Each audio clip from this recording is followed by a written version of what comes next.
Good evening. I'd like to welcome you and call to order our Lucan Biddulph Council meeting for Tuesday, October the 15th.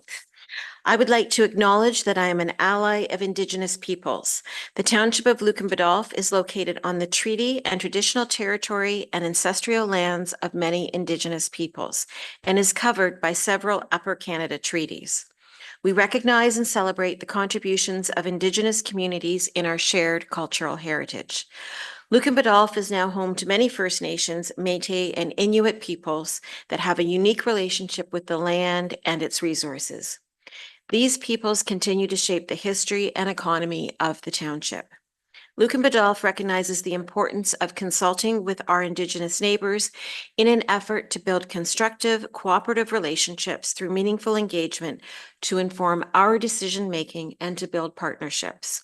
We acknowledge historic and ongoing injustices that Indigenous peoples endure in Canada, and we affirm our commitment to honoring Indigenous voices, nations, and cultures, and to moving forward in the spirit of reconciliation and respect. Is there any disclosure of pecuniary interest? Okay, we do have one addition to the agenda, and that is item 12.5.A, and that will be a report coming from our Public Works Director. So on behalf of council and staff, I would like to acknowledge the passing of Norm Steeper. Norm was a former member of the Village of Lucan's Council, and he served as Reeve of the village from 1982 to 1989. Not only a devoted council member, Norm was more importantly a teacher to many in our community. And I know there are many former students still in Lucan Biddulph, and maybe one even in this room, who can share many memories of being taught by Mr. Steeper. Following his retirement, Norm continued his community involvement by involving himself with the Ontario Senior Games, and he even served as president of that organization. And of course, if there was a game of cards, particularly euchre, Norm could be found at the table. So we send our condolences to his son Dave, daughter-in-law Tammy, and grandson Tyson. We know what a close family that they were. Even though there was a geographical distance between them now, Tyson still was his greatest joy. So we thank and remember Norm for his service to Lucan. We do have to sit as the Committee of Adjustment tonight for a number of planning items that are in front of us. So I would ask for a mover and a seconder to adjourn our regular meeting at 3 minutes after 6 and to convene as the Committee of Adjustment under the Planning Act. Councillor Regan and Councillor Westman, all in favor, and that's carried. Thank you very much. So the first item in front of us is a minor variance application for a property on Coursey Line. And at this time, I'm going to turn it over to Alyssa Soldo to take us through this application. Alyssa?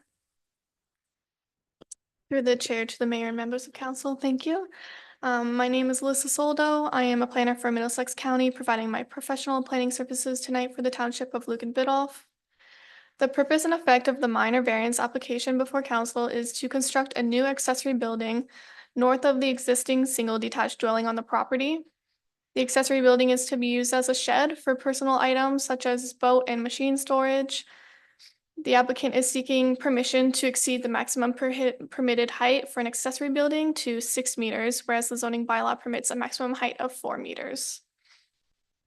The subject property is a 3.88 acre lot situated in an agricultural area on the east side of Coursey Line, south of the intersection at Mooresville Drive and Coursey Line. The lands are legally described as part of Lot 16, Concession 3, Part 1 on Reference Plan 33R9896 in the Township of Lucan Biddulph, County of Middlesex, municipally known as 35088 Coursey Line. The property is occupied by an existing single-unit dwelling and 2 accessory buildings, being a shed and a detached garage. The property is designated agricultural under the official plan and is zoned Special Agricultural Zone in the zoning bylaw. The Special Agricultural Zone does allow for residential and agricultural uses and their associated accessory uses. The lands are surrounded by agricultural lands used for crop production on all sides, alongside a single detached dwelling to the west across the road. I have reviewed the application against the 4 tests of the Planning Act And as indicated in the report, I am satisfied that the requested relief in height would not cause negative impacts to adjacent properties and meets these 4 tests of the Planning Act. No comments were received from the public during the circulation process. One comment was provided by Middlesex County Emergency Services to ensure that the property address maintains visibility for emergency responders. And as such, I'm recommending approval of minor variance application A7 2024. Thank you. Thank you very much. Any questions or comments from the committee on this application? Deputy Mayor Mander. Yeah, I'm in favor of this application. I don't know if you can answer it or would want to answer it. I'm just curious, at how many meters of height would you be concerned in that type of setting? Yeah, through the chair. The height, the concern is based off of the surrounding and what's kind of already on that property. So what we look to is what the existing buildings are on the property and if it would be higher than that main use on the property, which is the dwelling. So we would be concerned if it was higher than that big main principal dwelling on the property. Great. No, thank you. I was just curious. No, like I say, I am in favor of the application. I was just curious on that. Thank you. Thanks for that. Any other comments or questions from the committee? Okay, with that, you do have a recommended motion in front of you, and the reasons, Alyssa did speak to that when she delivered her report. So I would ask for a mover and a seconder for that motion. Deputy Mayor Manders and Councillor Regan. All in favor? And that's carried. Thank you very much. Okay, our next application is a consent application for a property on Heenan. Alyssa? Yeah, so the purpose and effect of the consent application before council is to sever 1010 Heenan Court and 1020 Heenan Court, which have merged on title to allow for the sale of the property at 1010 Heenan Court. The proposed severance would create 2 separate industrial lots as they were. The applicant is seeking to sever a lot with a frontage of approximately 78 meters in an area of 1.32 acres, while the retained lands would maintain a frontage of 72 meters in an area of 1.39 acres. The subject property as a whole is currently a 2.71 acre lot on the east side of Heenan Court, northwest of the intersection at Fallon Drive and Saintsbury Line. The lands are legally described as concession 4, part of lot 25, part 5 on registered plan 33R 2026 in the township of Lucan Biddulph, County of Middlesex, municipally known as 1020 Heenan Court. The land is currently occupied by a 4-unit industrial rental building under construction, and the severed parcel also contains a similar 4-unit rental building. The property is surrounded by general industrial uses on all sides and the Lucan sewage treatment plant to the west. The property is designated as an agricultural area in the County of Middlesex official plan. It is designated industrial in the Township of Lucan Biddulph's official plan, and it is currently zoned general industrial zone in the comprehensive zoning bylaw. No comments were provided by the public prior to the development of this report. Agency comments were provided by Middlesex County Emergency Services, ABCA, and Lucan Biddulph Public Works. These comments mention 911 property address requirements and Public Works comments to finish grade between these property boundaries, requiring work to be done on 1020 Heenan Court property. As identified in the planning report, staff are of the opinion that the proposal is consistent with the PPS and conforms with both the county and township official plans and the zoning bylaw. These properties were previously separate but only merged back on title legally. Therefore, this application generally returns these sites back to their original states. Given the above, I am recommending approval of the consent application B15 2024, subject to the conditions provided in the report. Thank you. Okay, thank you for this one, Alyssa. Any questions or comments on this application in front of us?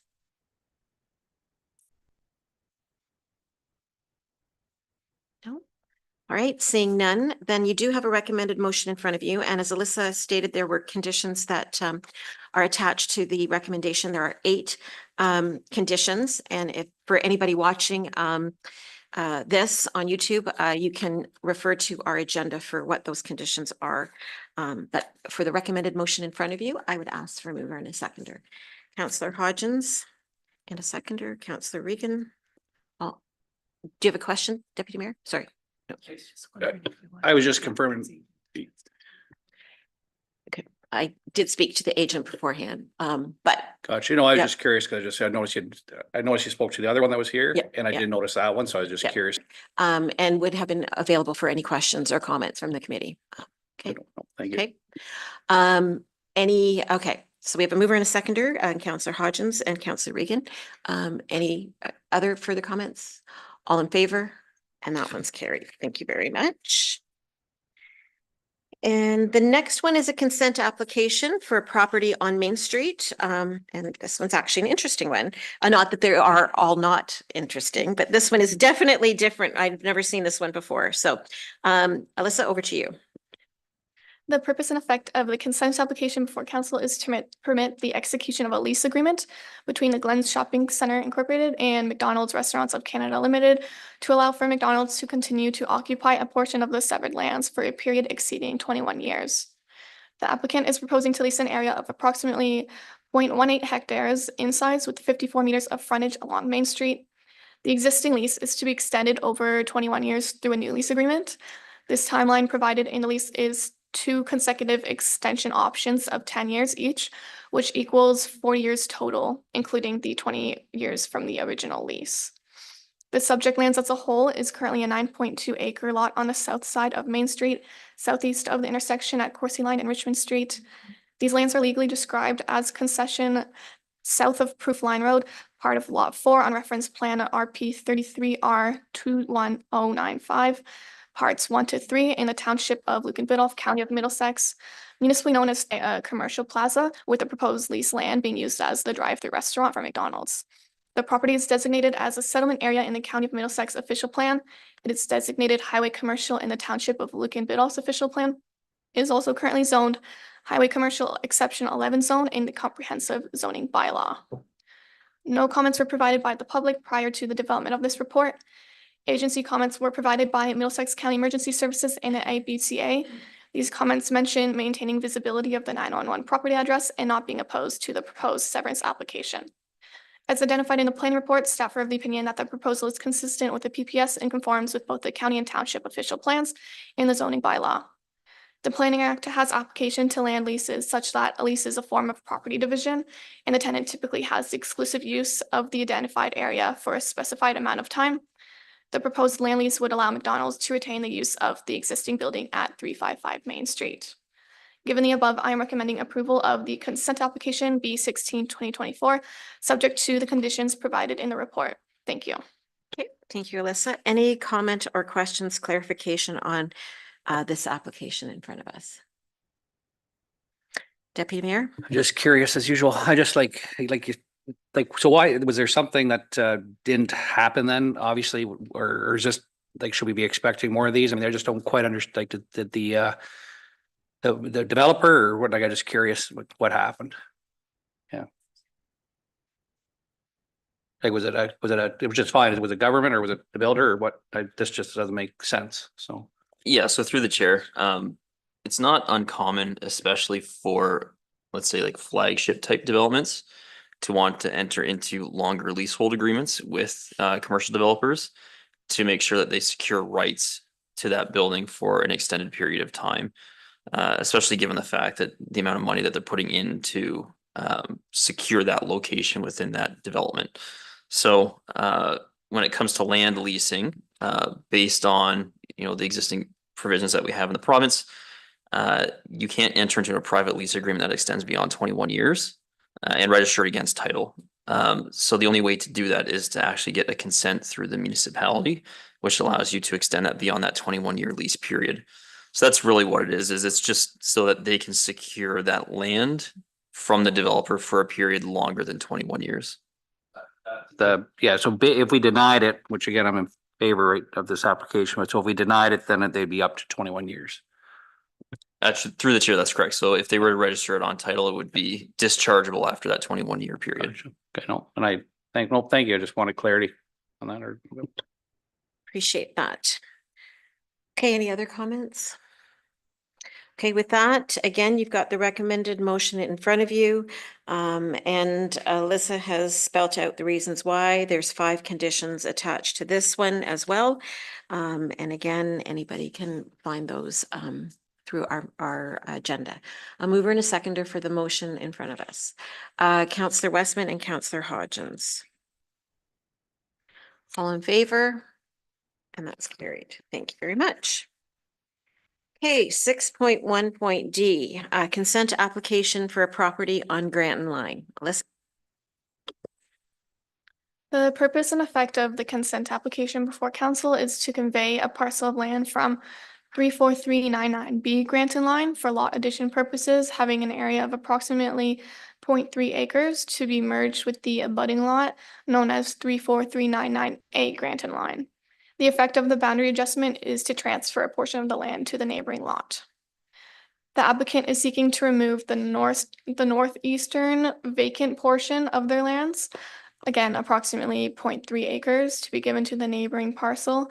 This would result in the retained lands maintaining a frontage of 7.62 meters and an area of 4,141.5 square meters, and the neighboring lands gaining an additional frontage of approximately 26 meters in an area of 1,190.4 square meters. The subject property as a whole is currently a 1.3 acre lot on the west side of Granton Line, southwest of the intersection at Fallon Drive and Granton Line. These lands are legally described as Plan 257, lots 4 to 6, and part lots 1 to 3, Charles RP 33R19422, parts 1 to 6. Part 6 in the Township of Lucan Biddulph, County of Middlesex, municipally known as 34339B Granton Line. The land is currently occupied by an existing single detached dwelling. Both parcels of land are designated as settlement area in the County of Middlesex official plan. They are designated residential in the Township of Lucan Biddulph's official plan, and they are currently also zoned residential first density zone, with the northern portion of 34399B zoned residential first density holding zone in the comprehensive zoning bylaw. No comments were provided by the public prior to the development of this report. Agency comments were provided by Middlesex County Emergency Services, Lucan Biddulph Public Works, and the Middlesex County Engineer. These comments mention 911 property address requirements, easements that the property owners are aware of, and county road widening dedications. As identified in the planning report, staff are of opinion that the proposal is consistent with the PPS and conforms with both the county and township official plans. Concerning zoning, it is capable of being met through a minor variance, as the retained parcel at 34399B would not meet the frontage requirements after the boundary adjustment without such application. So this is listed as a condition in the report to ensure that zoning is met. Given the above, I am recommending approval of the consent application B17-2024, subject to the conditions provided in the report. Thank you. Okay, thank you. All right, any comments or questions or clarifications required for this application? No curiosity on this one, Deputy Mayor? Councillor Westman. Yeah, just, so what would be required for them to meet the zoning, but what's involved in that?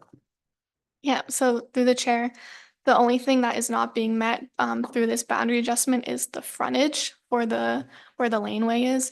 So the only requirement would be to do a minor variance to just for that frontage. Everything else meets the zoning. Okay, and then so follow up on that. They're aware of that, and we'll be in the process of doing that. Okay.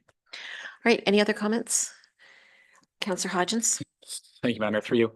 Just to follow up on that, is it possible to do the consent or the severance and the minor variance for the frontage at the same time, or do they have to do this one and then come back and do the next one?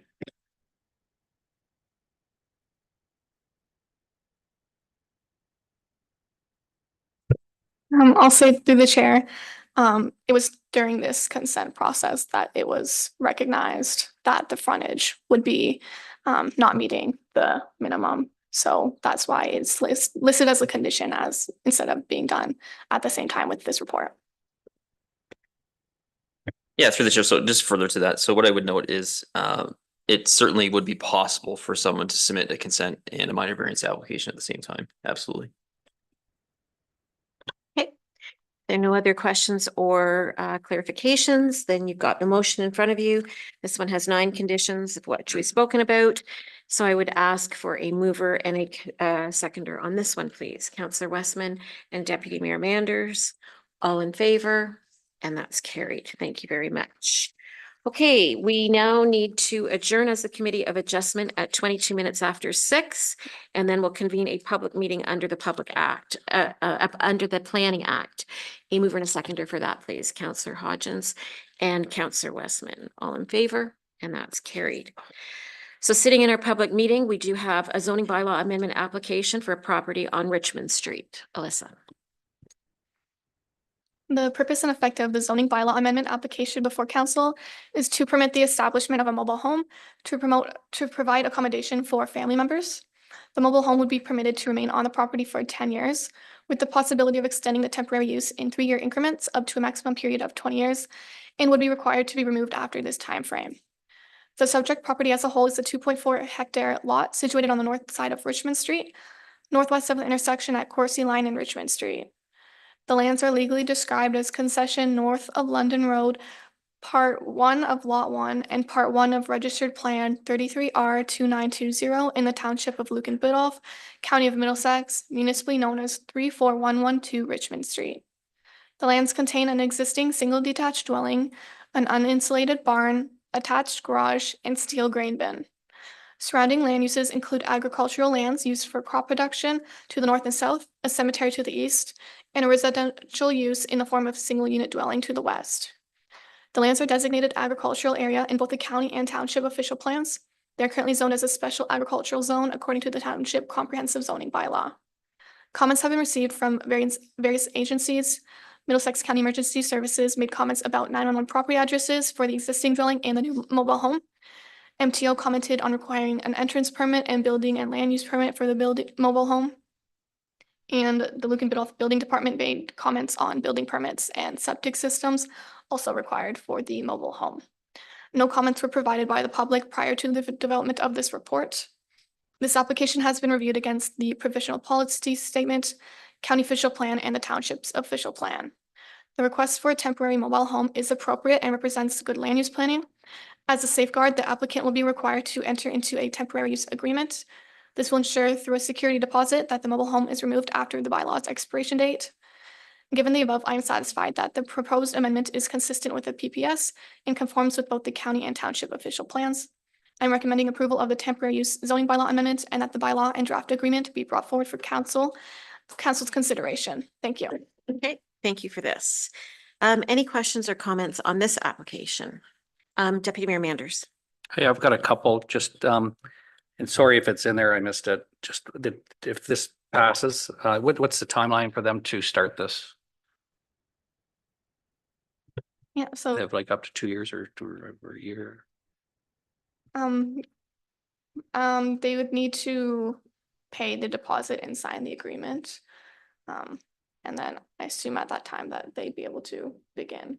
Yeah, and if they decide not, like, I'm just curious how long they have to before they have to resubmit this, before they do that deposit, if they decided to change their mind to come back to council. Yeah, so through the chair, the request was for a 10-year temporary use. So they would have permission to have a second dwelling on the temporary second dwelling on the property for that 10-year period. Under the existing agreement, if they did want to extend it, typically our practice is to then extend it for 3-year increments up to 20, which basically is what is the permission within the existing planning framework. Yeah, I'm not asking my question very well, but what I meant is just the, so we pass it.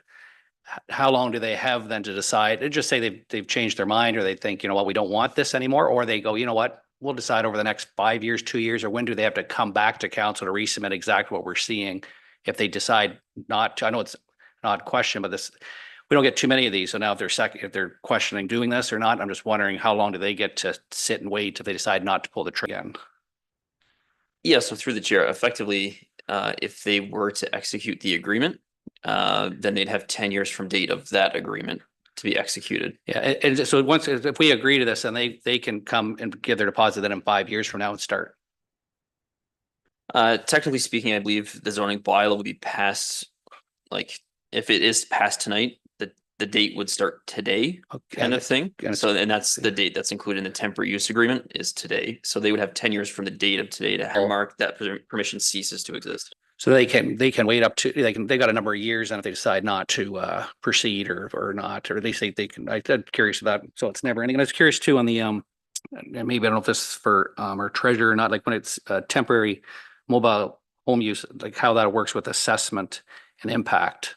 I don't know if anyone can answer that or not, if that's a good thing or a bad thing, why we have to, is temporary better for them and not as good for us from an assessment standpoint, because it's not as highly, I'm assuming it's not assessed as high since it's not permanent. I'm not sure how to answer that question, but MPAC would be my go-to for that. I mean, if there's a building, there is some assessment to buildings on properties. So we just had one, which is public, so Thomas has just put one up. So then that assessment for that, then again, is just something you do with impact with that mobile home? Yeah, if there's building permits, then those get issued to MPAC and they do their assessment on that. And then we process the paperwork once MPAC does their assessment. And then, yeah, I am curious on the temporary word use of temporary, if that hurts our assessment value or not. And is that because we have to do that because of our policy? Planning. Planning. Just curious. Yeah, so through the chair, from the pure planning perspective, we have to remember the context of where the development's occurring. So this is outside of our urban serviced area. So there's limited opportunities that we have available to us as tools to permit additional units. Because we're in a position right now where our comprehensive review, which did have provisions that talk about additional residential units outside of the settlement boundary, is still not in force and effect. This is kind of our only option that we have for people, is this temporary use permission, which would allow them to put our manufactured home on the lands for a certain period of time. And then after that period of time lapses, in the future, we do have the opportunity, once we have those policies in place, that we could consider more permanent styles of development. And that certainly is, from all intents and purposes, what our understanding is of the provincial legislation. They don't necessarily want temporary structures. They want permanent structures across our landscapes, right? As long as it's done appropriately and it's not taking up our agricultural lands. So that's kind of where we're gearing towards. That's what we're hoping for, but we're kind of stuck right now because of that policy gap that we have. Yeah, because I'm assuming temporary is not as favorable from a assessment standpoint of value, just a personal opinion, especially when they could take it down. So hopefully we can get So to that point. I might just say maybe that is something that maybe finance could ask a question of MPAC of, because I mean, we're not the only municipality that offers temporary use, these sort of bylaws. So maybe we can have finance follow up with that. And then just, I guess, a comment to this, always can think of timeline and frustration. So I assume they're going to be aware of that. But anyways, just a comment. Okay, thank you for that. Any other, Councillor Regan? Thank you, Madam Mayor. It's probably this is for Dan. So as we're going through this, and I noticed a number of comments, a number of sort of conditions that have to be, I'm just wondering, these are the conditions that have to be met before they can go ahead and do this. And who monitors all of this? Because there just seems to be several different agencies. I mean, the township's involved, MTO's involved, before they can get the go ahead. So is there one person that's monitoring this? Is it a responsibility of the township to monitor all of this? And how does that work?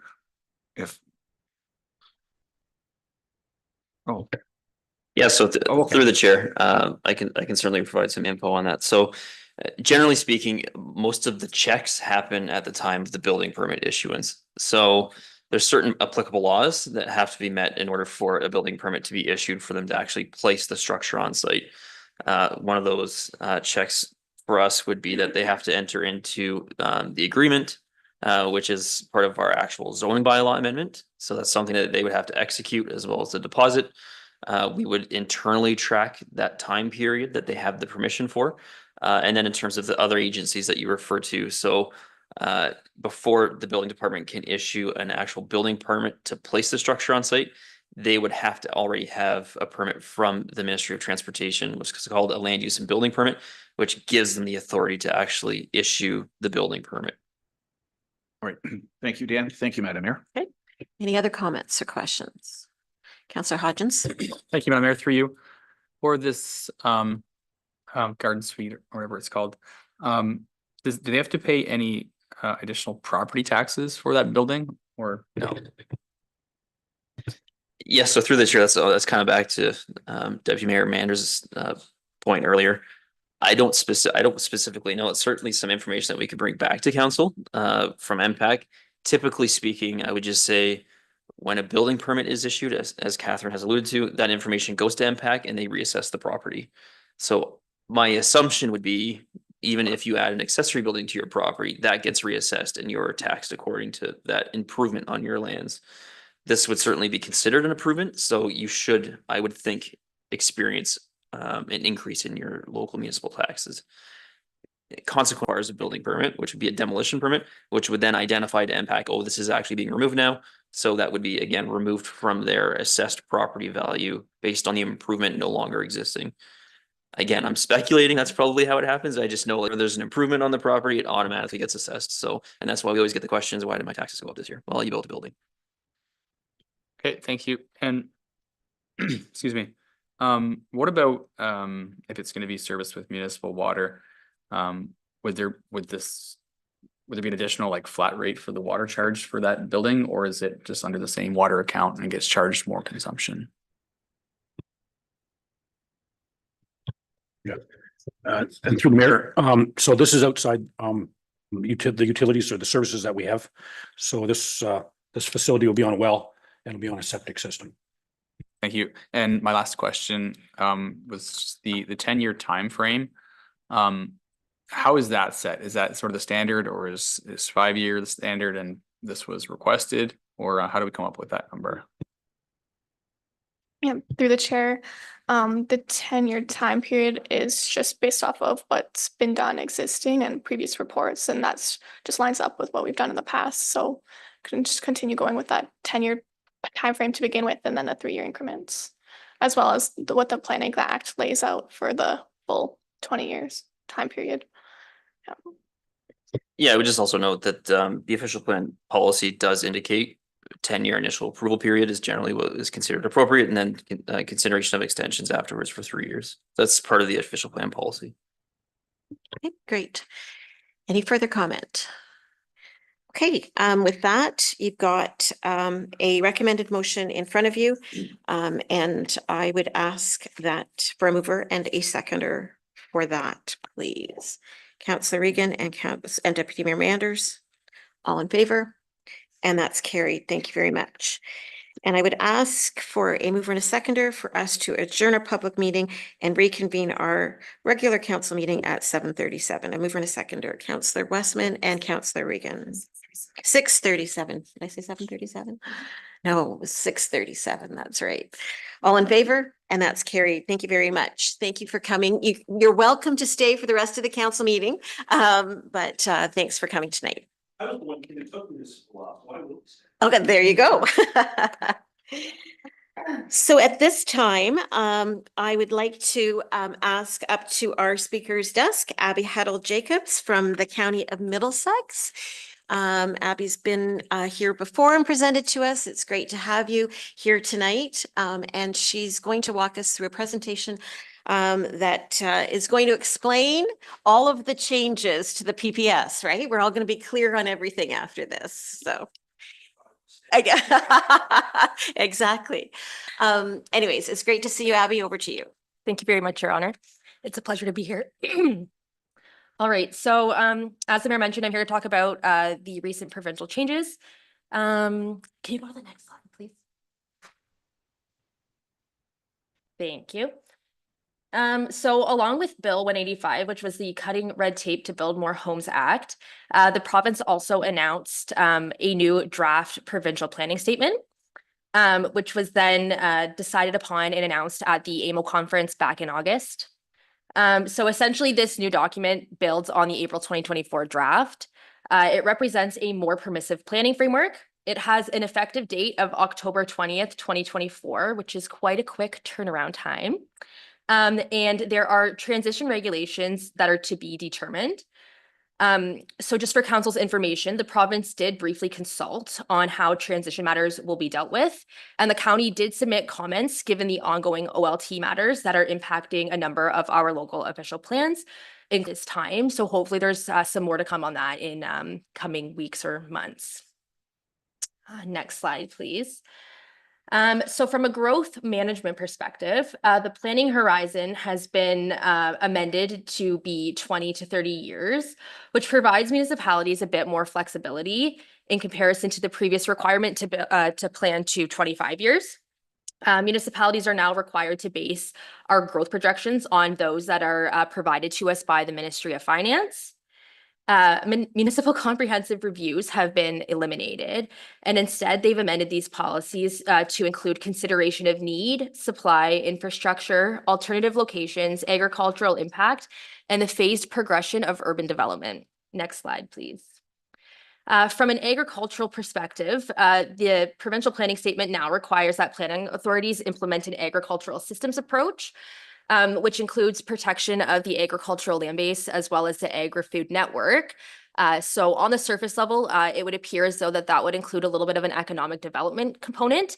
And municipalities are awaiting a guideline likely from OMAFRA on that, which is likely to come sometime next year. Additional residential units. So the new document does provide for additional residential units in agricultural areas. It does provide some development criteria, including the requirement to cluster the ARU with the existing dwelling or existing farm buildings, compliance with MDS, limited in scale, and no negative impacts on public health and safety. The lot creation policies in the document were not to a resident surplus to an agricultural operation, and those were adjusted to provide that one new residential lot per farm consolidation is to be provided for, which essentially means that a lot that contains two dwellings, you would no longer be able to sever off both dwellings. The farmer would essentially have to choose which dwelling they're going to have to sever off, or they're going to sever off. So on the employment areas front, the policies of the new planning statement do allow for the conversion of employment lands to other uses subject to some tests and criteria, similar to what they were in the provincial policy statement. A new policy was added that requires all development within 300 meters of employment areas to avoid or mitigate impact on employment areas. And as well, there was a new definition of employment areas included in the Planning Act and the PPS, which focuses on heavy industry and appears to be intended to protect heavy industrial type land uses, such as manufacturing or warehousing type uses. So on the housing front, essentially this document just includes the furtherance of housing related policies. That's been a big topic of discussion with this government, a lot of push for new housing. This includes policies that support the development of ARUs, as well as the inclusion of the definition of affordable that aligns with the definition that they amended into the Development Charges Act earlier this year. On the servicing front, the servicing hierarchy does still prioritize development on full municipal services. And then use it or lose it. So there were some amendments made to the Municipal Act through Bill 185 this spring. They came into force in June. And essentially, these amendments created the legislative framework for municipalities to allocate and reallocate municipal servicing capacity to developers at the time of a draft plan approval. The new PPS contains policy direction that encourages municipalities to use this authority as a tool to bring more housing online, essentially.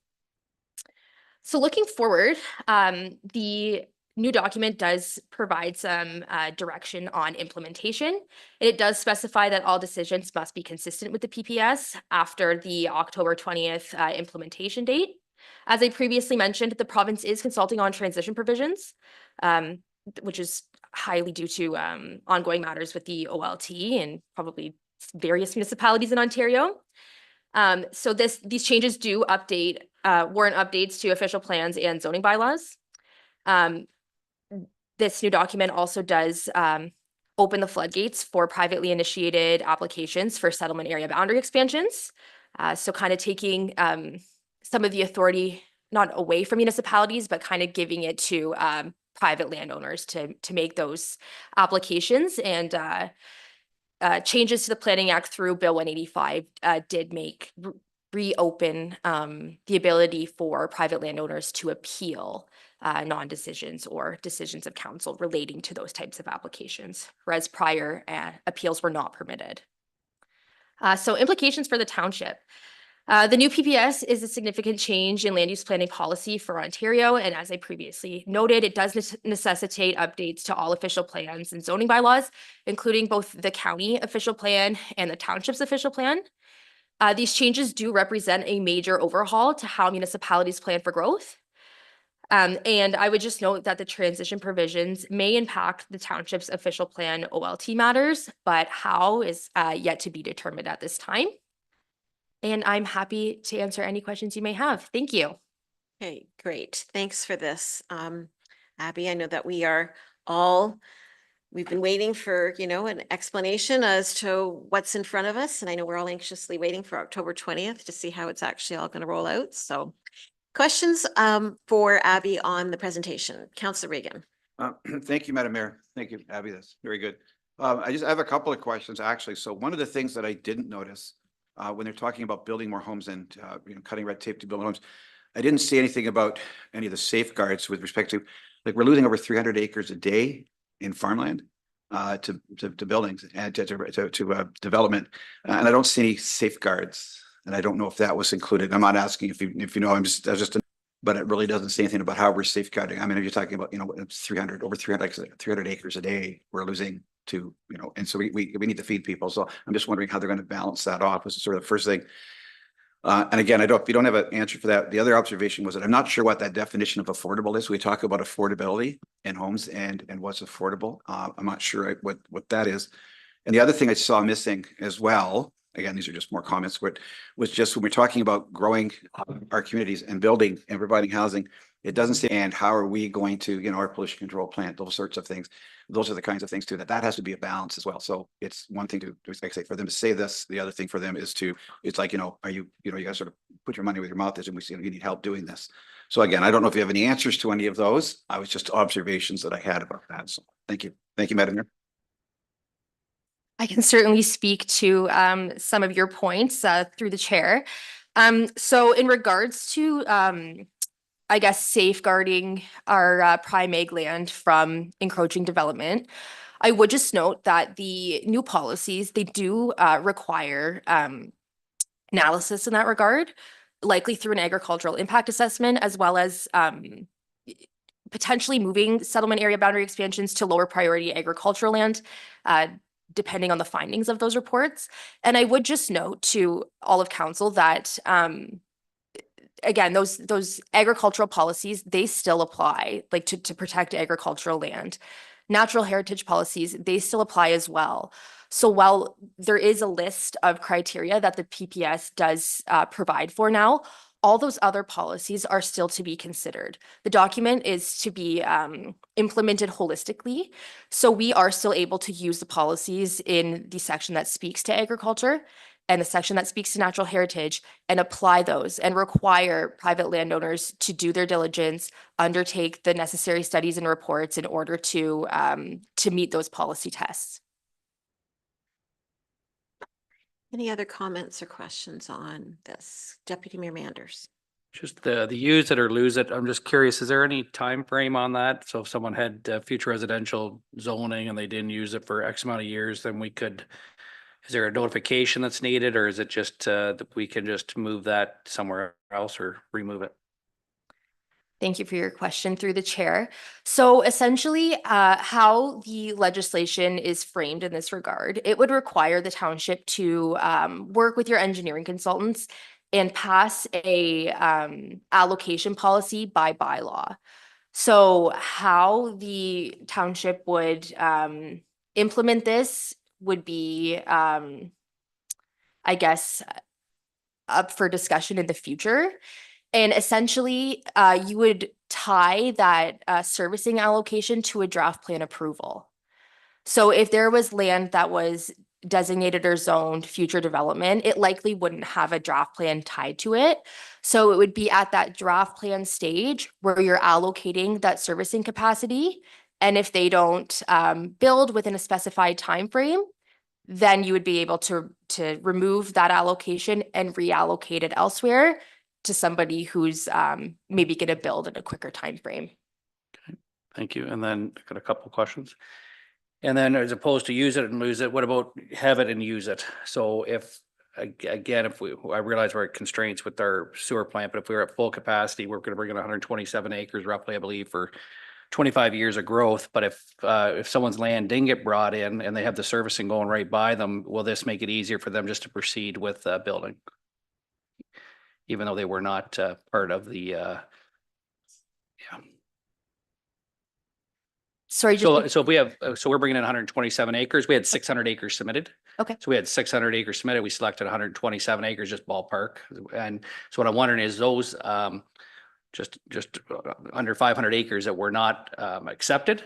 What I'm wondering is under this new policy, does that give them at least can they come forward to submit their land for subdivision approval?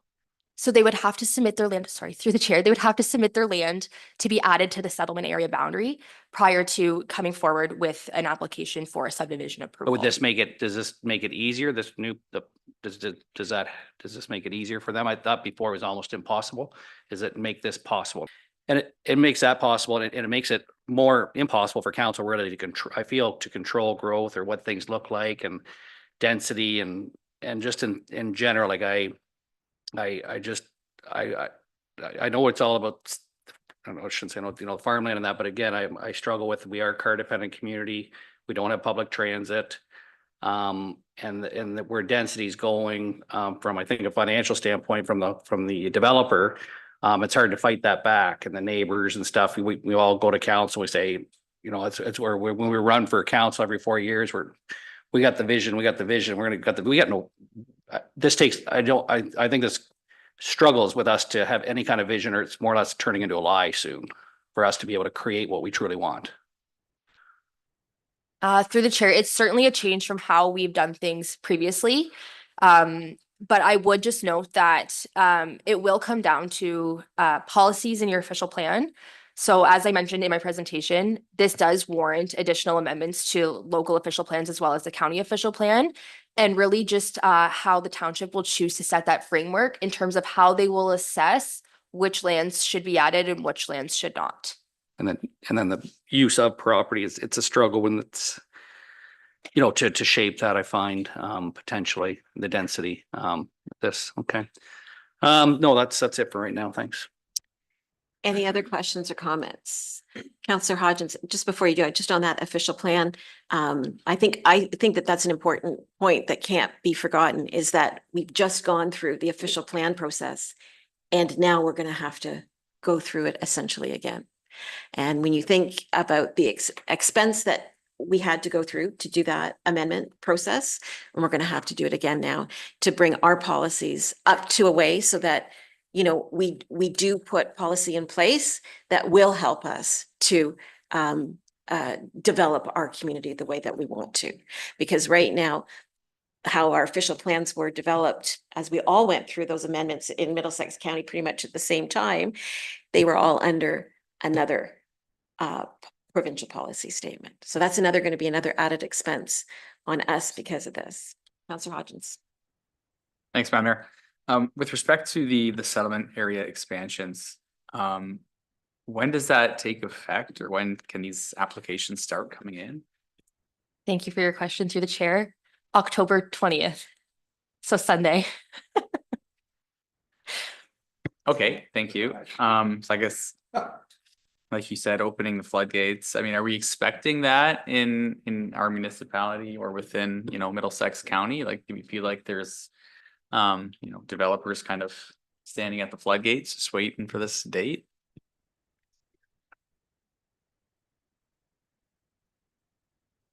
That is to be determined.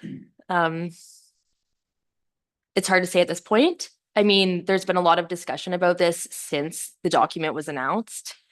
So I think right now it's a little bit of a waiting game. So I guess planning staff at this stage are kind of just sitting on our hands, and we're going to wait to see what, I guess, Monday morning brings.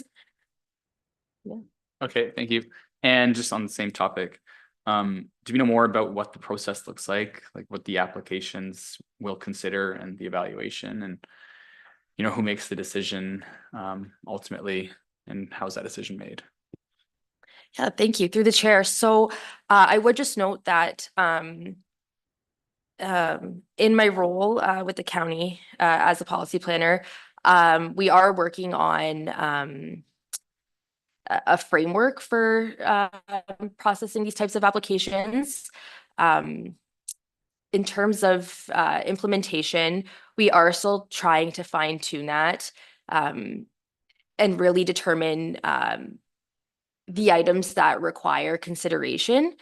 In terms of who makes the decision, similar to any official plan amendment, because they would ultimately be applying to amend the local official plans, it would be local councils who then forward their decision up to the county, and then that responsibility lies with the County of Middlesex as the approval authority for official plan amendments. Okay, thank you. Any other comments? Just on the transition provisions that the province is consulting on. So, this takes into effect on Sunday. Has there been any discussion?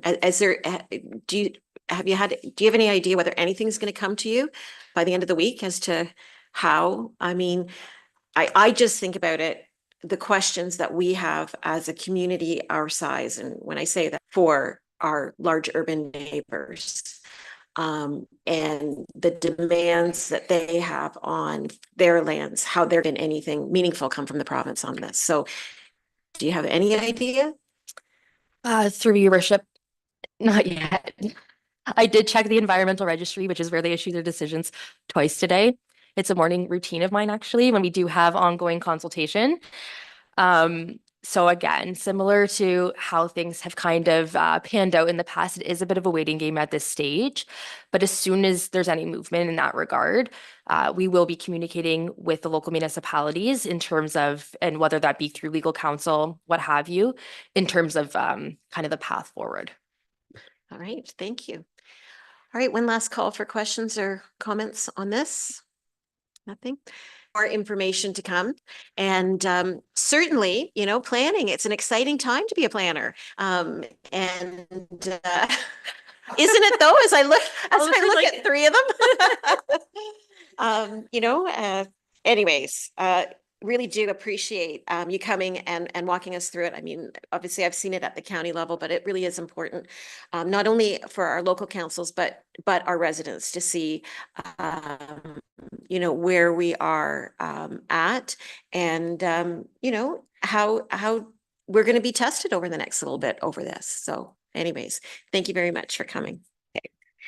With that, I would ask for a mover and a seconder just to receive that report and presentation for information, please.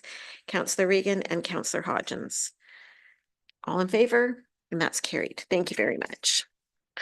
Okay, we have in front of us a set of minutes from October 1st. And I think we all remember that meeting very well. If there's anything that needed to be corrected or amended, I would ask for that now. And if not, I would ask for a mover and a seconder to approve those as circulated. Deputy Mayor Manders and Councillor Regan.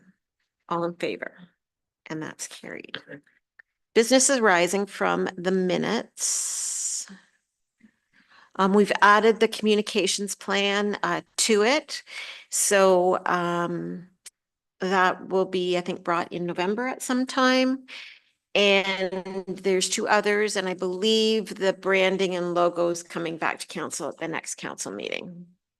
Was there anything else that council wanted brought to or put on the business arising list?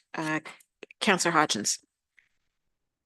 Thanks, Madam Mayor, and I'm just double checking it's not on there. We had the discussion about the sale of the industrial lots, and I think our motion was to bring that back at the next meeting. So I'm just, sorry, gonna double check that it's not on here.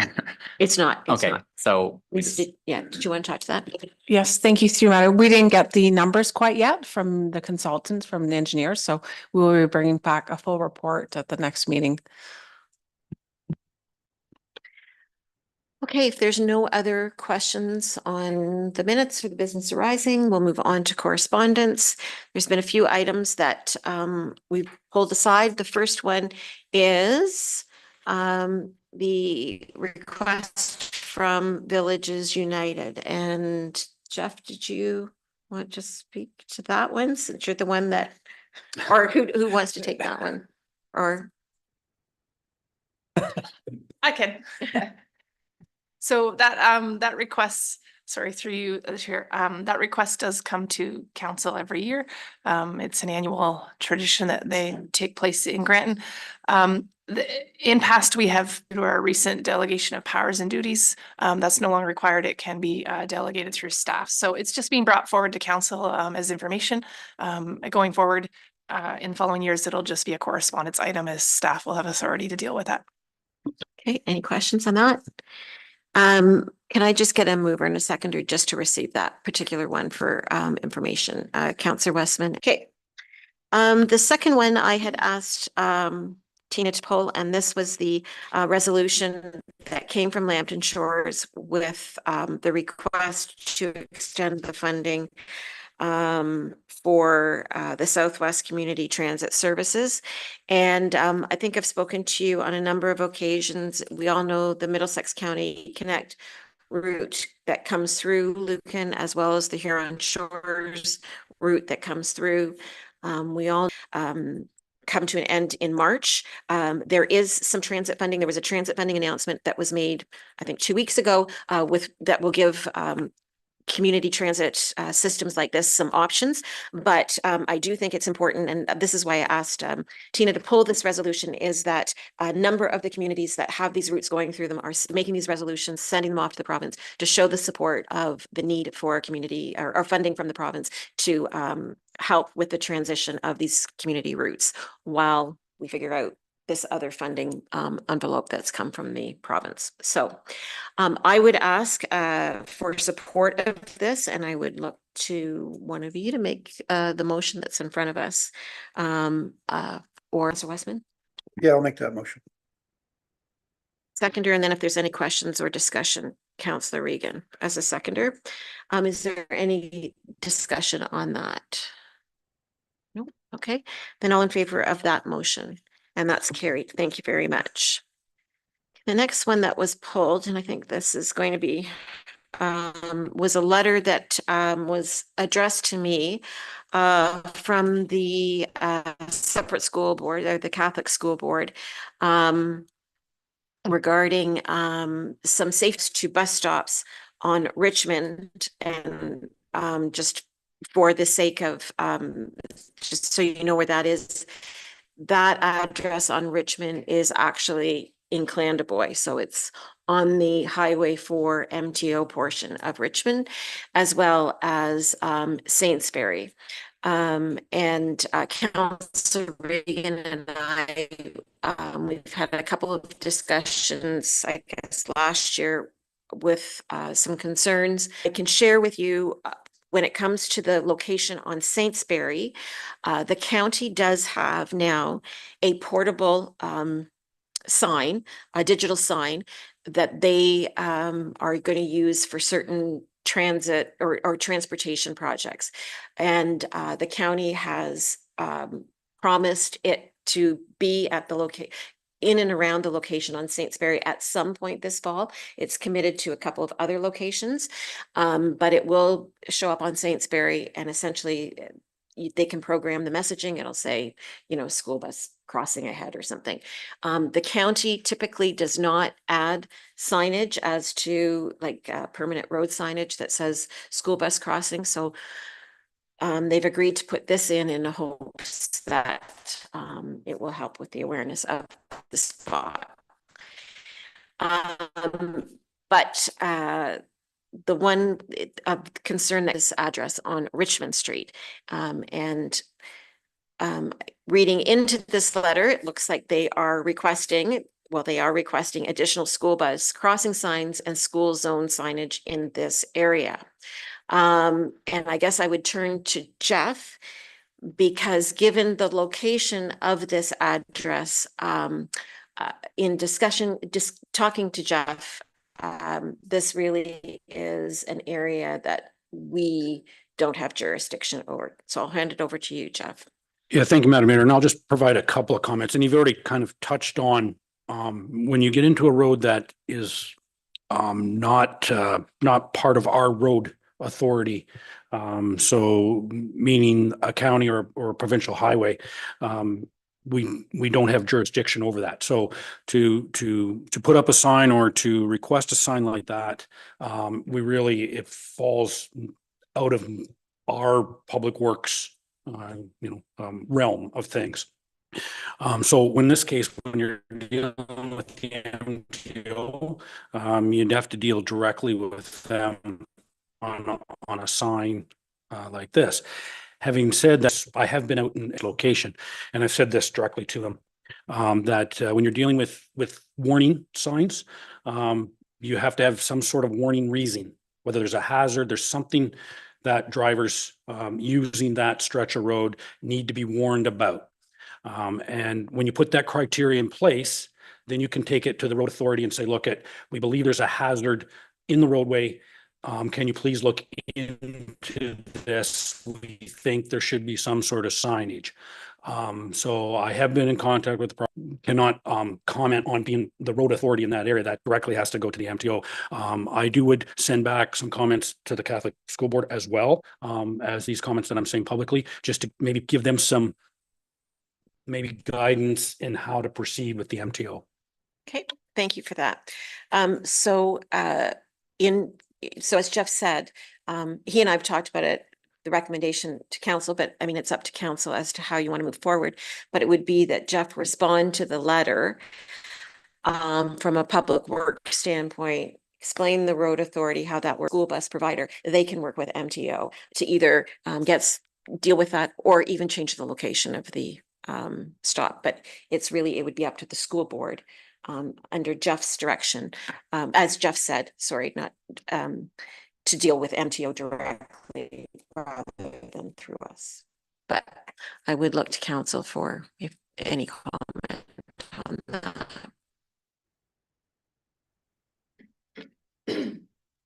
No, okay. The school board directly then on that, and we can get back, and the homeowner will also.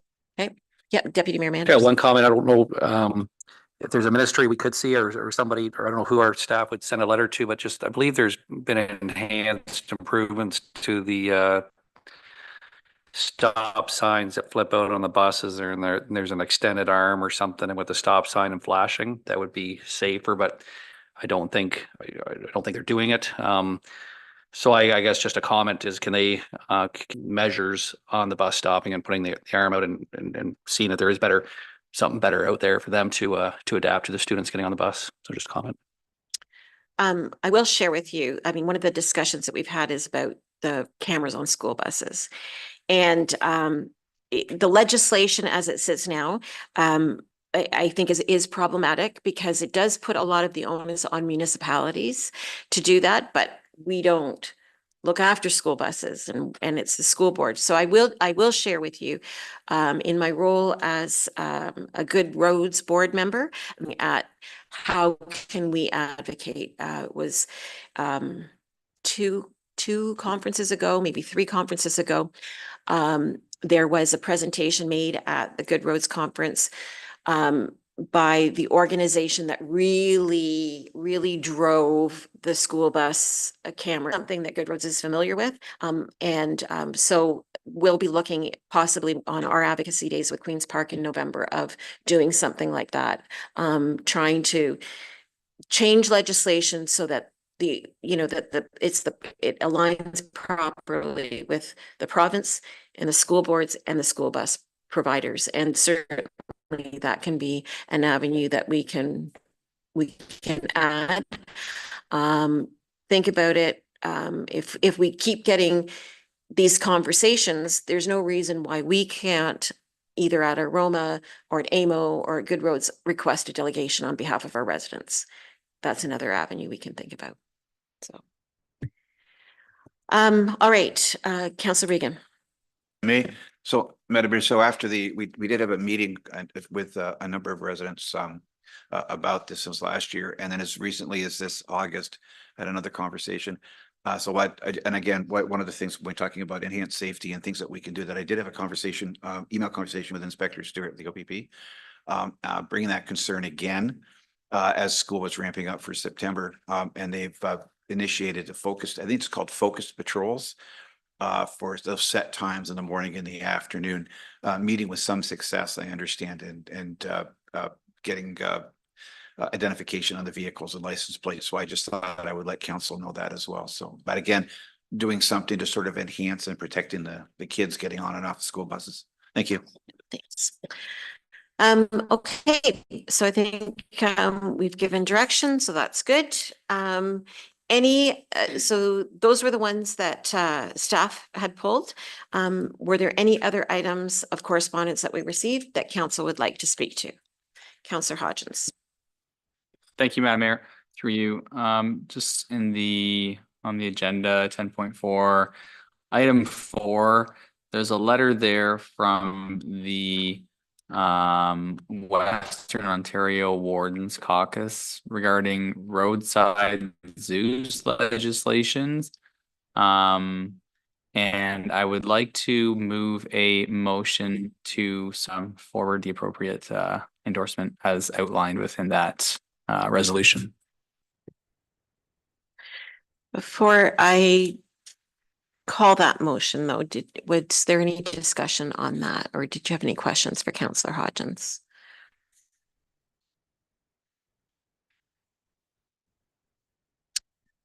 So Councillor Hodgins is then making a motion to support the motion that WOWC submitted, right?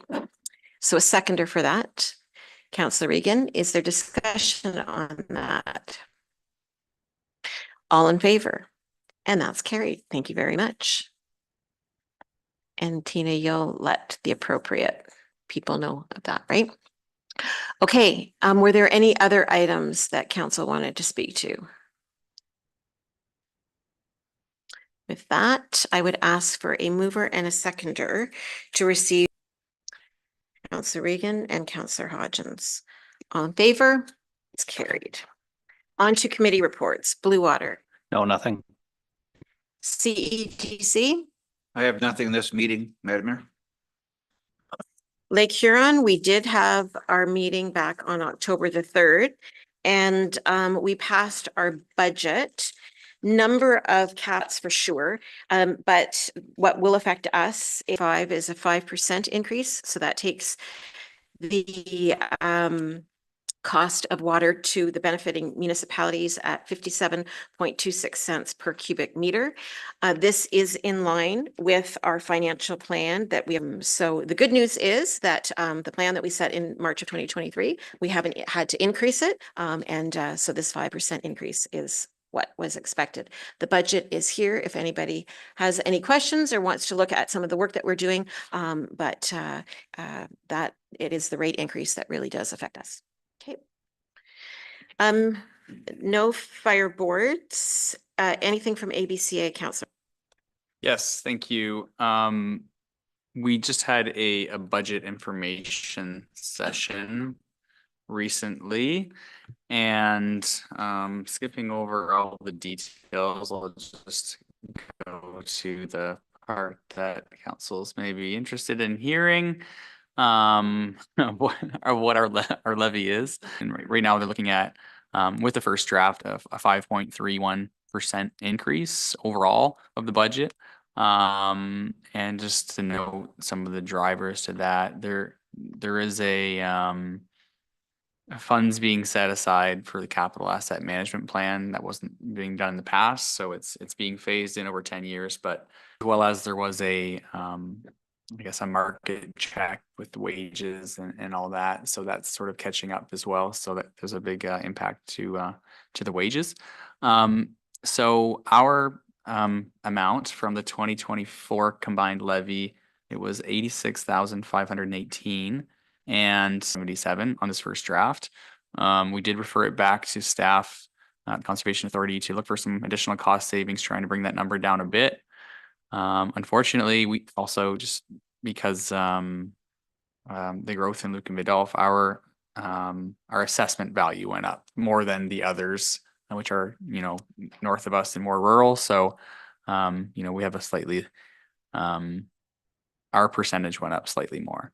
But yeah, that's review that with my colleagues. Thank you for that. Any questions or comments on that at this point? Okay. Thank you very much for that. Parks and Recreation. I have nothing to report this meeting, Madam Mayor.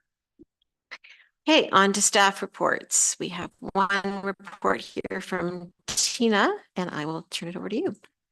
Thank you. Through you, Madam Mayor. This is just our annual report to begin planning for 2025. This will be the first of following report will be our council meeting schedule agenda. But this report deals with conferences that have been set for 2025, and I would ask council to look those over and let myself know which ones they would like to attend. The first one is Roma, does have an early bird registration deadline of the end of October. So if you are interested in that, please let me know as soon as possible so we can take advantage of those discounts. Some of the conferences do conflict with a couple of our meeting dates for next year, but I think we can work around that. And the meeting schedule report will be brought forward in November. Okay. Any questions or comments on that? Deputy Mayor? Well, I guess my only comment is if the mayor is going to any of these through the county, if our goal is to have a municipal representative at each one as a minimum, then it would be nice to know if someone already is representing from the county or another municipality on behalf of another municipality, so that we know that Lucan Biddulph is not being represented. But if just be nice to share that, because then to me, we at least have got a representative there if need be. So just a comment, and then we can kind of go from there. We certainly have people that typically go to that represent us at certain ones every year. So if there is, if we're being represented by the county through our mayor, then it'd be nice to know ahead of time. Be nice to know if someone else was going on another behalf of another municipality, then at least we know somewhat that if we needed something taken care of or something could be brought back. So just a comment. So I'll leave it up to them to ideally get back to us as soon as possible, just so that we can maybe make sure we have someone there for that first one. Just a comment. I will be going to Roma through the county, and I'll send you an email as to the other ones when I should know that this week. Okay. Any other comments, questions? Okay, then I would ask for a mover and a seconder to receive that report for information, and that council, you will provide direction to Tina through correspondence. Okay, Councillor Regan and Councillor Hodgins, all in favor? And that's carried. Any verbals, Catherine? Nothing. No planning verbals, I don't think. Jeff, Public Works. Yeah, thank you, Madam Mayor. I have a report. It's a Whitfield Drain update. On October 3rd, we had our meeting of consideration for the Whitfield Drain report. And in with the public, and there was a lot of comment received. One of the comments that we did receive that night was there, did we check in to see if the culvert sized for future volumes in the Whitfield Drain? And at the time of that meeting, it is a very legitimate question about that construction that we're proposing at Maple Street and Dutchess. So in that, to ask the drainage superintendent or drainage engineer to come back with further in the culvert that's in this construction project. So that information was brought back to me, and I will go through it on this report. So the information that did come back is the culvert can be successfully increased to flow more water. Sometimes culverts and drains with certain depths, it's hard to even oversize a culvert in a drain. But so we can oversize this culvert. It can be based on a 5 to 10 year event. It currently is sized to 1 to 5 year event. The upgrade would be about $3,400, which is not a lot of money. Basically, it's just the cost of buying a bigger culvert. The other thing, though, that I wanted to make sure council is aware of is the benefit of this upgrade. And due to the location of the Dutchess Ave culvert, they're very much right next door to one another. So to oversize the culvert that we're proposing, we would not gain any benefit. The flow of water cannot get through Dutchess, and there's not enough room in there to build up a volume of water to hold it, to create a holding area. We're talking probably about 35 feet between the two culverts. So virtually this upgrade would be no benefit until the structure downstream could be upgraded. In fact, we'd have to look at a number of structures such as Beach Street and Campanelli both have structures on this drain as well. So having said that, there is a couple of options, or there's 3 options for council to consider. One, we can continue on with the current report and the current size of the culvert as presented at the meeting of consideration. We can request that the culvert be upsized for future volumes and continue on with the project as presented at the meeting for consideration. Or council can go back and ask for a new report to be done, which would be then ask the engineer to re-engineer and come back with an entirely new report with more information on the drain itself and further, culverts in the system and that sort of thing. I'm recommending, or staff's recommending, that we go with option 1, that we continue with the process, and we do not oversize the culvert, and that we continue with the current grade. The reason why is that basically the benefits of a larger culvert is years, if not decades out. And this is just a steel culvert. This is not a cement structure. This is not a bridge structure. I don't want to trivialize that it's cheap, but it can be replaced in 15, 20 years, fairly reasonable. And then we can do the actual engineering and put in what we really want on the drain itself. So I'm going with that. We stick with the engineer's report. We put in a culvert that matches the rest of the structures in the drain. And then we go from there as we can then look at what further, in the future, what we need with this drain. I would point out that in my experience here, I don't have a long time here, over 5 years. I'm not aware of the Whitfield drain actually being an issue. I know we do have flooding on those high rain events. We do have the Ben and the Whitfield are both in flood area good at those drains working. In fact, the engineers, our drainage engineers on those drains are very confident that they do work the way they should. So at this time, I'm recommending not to spend the extra money on the oversized pipe. Okay. Thank you very much for that update and getting that information to us so quickly, Jeff. Are there any comments on Jeff's recommendation? Deputy Mayor Manders.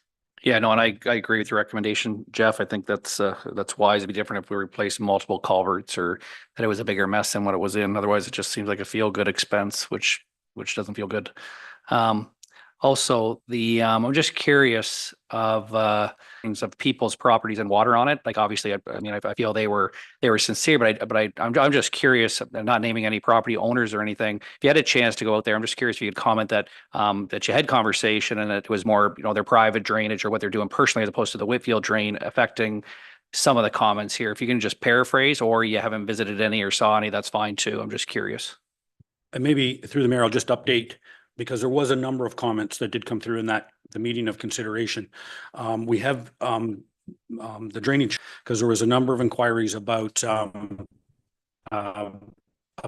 area of watershed where properties actually sat in the watershed, and that's been investigated.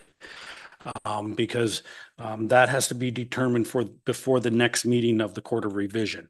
And that reflects on the Court of Revision on some private drainage issues, and talk about some hydro property on at the corner of Maple and Market. Have had some conversations with the property owner there directly, as well as there's been a concern about whether the Whitfield drain has some debris or some maintenance items that need to be taken place to actually improve the flow, removing some of the brush, making sure there's no debris in the throat of the drain itself. And I've had that of Market Street as well. And even though that's a maintenance item, not an improvement item, I've already reached out to our drainage superintendent and said that we'll follow up on a walkthrough to make sure those maintenance items are not affecting the drain.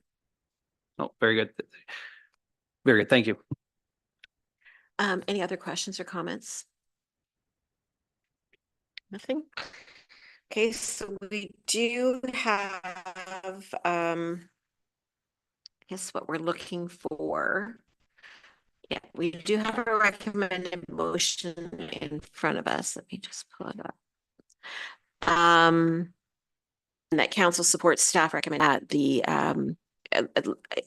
as presented in the Whitfield drain report submitted to council for consideration. And that drain report is dated August 30th, 2024. Mover and a seconder for that, please. Deputy Mayor Manders and Councillor Regan. Some verbals. Jeff, I think. Madam Mayor, I would like to have two updates. The first one is I'm happy to announce that Mark Elliott started today. He is our transportation side. He'll be running one of the snow plows that goes up and down our roads this winter. Mark is a young man, and he came through the AORS course at Fanshawe. He comes with us, maybe not with all the experience in the world, but he comes with a lot of the required courses and items that we're looking for in a new employee. So is that we have a development on Butler Street. It's the old bowling alley lot. It looks like that construction or that development is going to get underway this week. Maybe there might be a road closure before the weekend. If not, it'll be shortly in the early next week. The project really is a very small item in the road. We have to extend the sewer a little bit for those number of townhouses right at the start, because we'll close the road down. The main trunk line's right in the middle of the road on Chestnut, but it should be for a short period. And we'll try and keep the sidewalk open so people can walk to the arena and to the library and keep that going as well. So just want to make sure, and it'll get out on social media as well. Okay, great. Thanks for that update. And certainly we all welcome Mark to the team, so that's good. Any questions or comments on those two little updates? A couple of reports in front of us. Thank you, Madam Mayor. So my first report is on the Spencer Ave Playground. Just to sum it up, as it is written out in the report, that I guess the staff initial plan was that we would install the playground with our staff. And quite frankly, I don't feel comfortable with doing that. And I can confidently say our staff doesn't feel totally confident with doing that. So why it's coming so late in the year is it did take a lot of research and a lot of phone calls to try to find somebody that was in the area that would install someone else's equipment, because the equipment we purchased was from Alberta. And we weren't in a great buying position. So after a fairly lengthy negotiation, I feel like I got a fairly good price, bargaining our staff time, as Jeff's staff and my staff will be assisting with some of the digging and just putting the gravel and playground modulation would be done by Parks, and I'm fairly confident in the company. So the money would come out of the development charges, as that's where the original project was from, and there, as you can see, there is some balance of 65,147, and the money that we take in this year would be left. So there would be still some money in DCs, and I think this is a good use of the DC money. Okay, thank you for that, Darcy. Any questions or comments on this?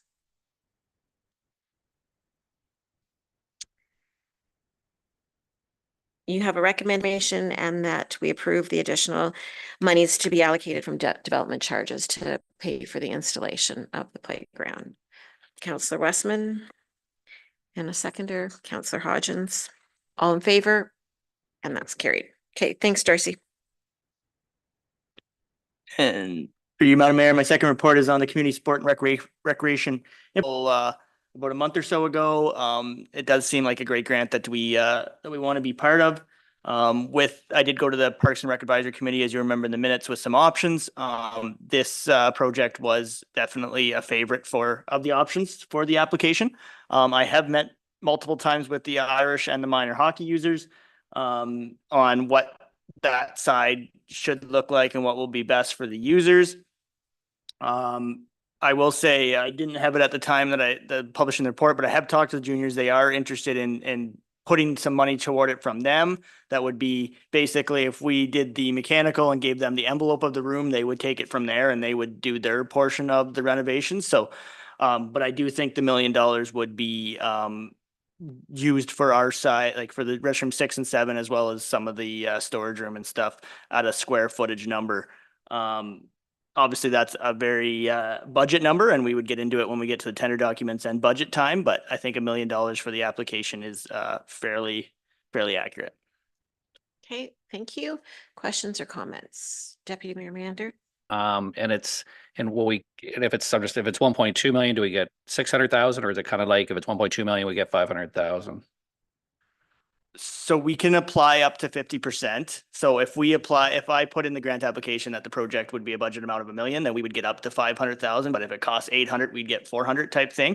But if we budget $1 million and apply for the 500 and we spend 1.2, we'll only get the 500 from. And I had a meeting with the representative. She does think our project's a very good project for the application, and January to March of 2025. Yeah, my concern, and it's always, would be, I don't know where I would sit, just so on what your expectations are and what you're expecting to get for the $1 million. I'm hoping that then if we were successful, that wasn't a case of, hey, we shouldn't turn down 500,000. It's going to be 1.4 million. I probably would not be in favor of it then. I don't know where I just wish there was a higher percentage we got. Obviously, I don't know where our treasurer sits on this and cheering us on whether we get it or not at $500,000, but it's a good improvement. It's going to be good. I just wish it was a higher percentage. And if we can't maintain that 50-50, I probably would be more apt to not be in favor of it. Just, I want to make that clear. So thank you. Any other comments or questions for Darcy? So just so I'm clear, again, and maybe it's jumping off what the Deputy Mayor said, we don't have any formal plans. So we actually don't know whether or not it comes with a price tag of $1 million, or whether Dave's point, it could be 1.4 million. Yeah, through you, Madam Mayor, that is correct. We are using a budget now, obviously, with an older building until you start breaking open. We know we have to do some floor drains because there's some floor drains that just aren't there or aren't working. We know we have to do HVAC and mechanical. So we use the square footage number. But yes, we don't have any tender documents. We don't have any engineered quotes. So that's where we stand. And we really don't know what the price is until we go to tender, unfortunately. But we did our best to try to make the best budget number. Okay, and then you did mention that because the Irish had a few years ago, as you said in your report, that they were going to do some renovations. They haven't done that, obviously, but they are willing to contribute to the project. And I guess, has there been any discussion with Lucan Minor Hockey? Would they be willing to contribute at all? I have not had any discussion with minor hockey whether there would be some funds that would come from minor hockey. I have had conversation with them and they definitely later date. Any other questions or comments? And the deadline for October. End of October. Okay. Great. If there isn't any further questions, then you've got the recommended motion in front of you. And I would ask for a mover and a seconder for that, please. Councillor Hodgins and Councillor Regan. All in favor? And that's carried. Thank you very much. Did you have anything else, Darcy? No. Lisa, do you have anything? No. Councillor comments? Councillor Westman. Couple things. I just wanted to thank Darcy and his crew for a lot of good work they've been doing in the Granton Park. Clearing up some of the trees that have kind of reached the end of their life, and the ball diamond renovations are about to resume, and the poles are here and they're massively huge. It's pretty cool to see the operation going on. And another point, I know Madam Mayor had made a wonderful tribute to Norm Steeper, but I was thinking about it and I felt compelled to say something because I had the privilege of being taught by Norm. And also having a 50+ year friendship with him because when I became a counselor here, I went to Norm a couple times asking for advice, and he has given me great advice over the years. So my last conversation with him was the same only a few weeks ago, maybe 6, 8 weeks ago. And I have to say, I feel privileged to have been his friend. So thank you. Thank you for that, Alex. Any other councillor comments? Okay, then we'll move on. There's no changes to budget. Any notices of motion? So then we'll get into motions and accounts. So the first one is for the accounts paid, that the Council of the Township of Lucan Biddulph receive the attached accounts as paid for information as follows. For September 2024, a total of $2,142,225.47. A mover and a seconder, please. Okay, yep. Councillor Westman and Councillor Regan. Deputy Mayor Manders. Yeah, I'm just curious, there seem to be a few more blackouts in this one on refunds. There would have been another one added on there. The one gentleman had mentioned to me, he got a notice that he hadn't paid his taxes and then came in to pay, then realized that he did pay them, so he didn't pay them twice. But, and I might be mistaken, we do get blackouts on these reports and refunds. There just seemed to be more, and there would have been another one if it wouldn't have been caught by our staff. Is there any comment on that, or am I just not looking at it correctly? I'm just curious if there was some glitch or anything, or is that just life? So some of those refunds on there are not just taxes. It's people that cancel, say camp or something like that. I just know, sorry, I just thought there was a few of them I could see taxes, that's all, but you're right, there weren't, so there was nothing to cut, there's no comment on, like, there is nothing, there's no, that just happens and no glitch or anything. That's correct. Okay. So it was moved by Councillor Westman and seconded by Councillor Regan. All in favor? And that's carried. Okay, so we have a number of bylaws in front of us. And the first one is the Nagel drain bylaw, and that one is the third and final reading. So if no one cares to speak to bylaw 32-2024, that it be considered to have been read a third time and passed. A mover and a seconder for that, please. Deputy Mayor Manders and Councillor Westman, all in favor. That's carried. And then for the remaining bylaws and for the remaining bylaws, that if no one cares to speak to bylaws 49 and 50-2024 and 210-2024 on their first, second, and third reading, that they be considered to have been read a first time and passed, read a second time and passed, and read a third time and passed. A mover and a seconder for that, please. Councillor Hodgins and Councillor Regan, all in favor. And that's carried. Just a reminder that we will be meeting in 3 weeks. We have an extra week off between meetings this time. So you got a Tuesday off. And with that, I would ask for a mover and a seconder that we adjourn our meeting at 7:45. Deputy Mayor Manders and Councillor Regan. All in favor? That's carried. Thank you very much. Have a good few weeks.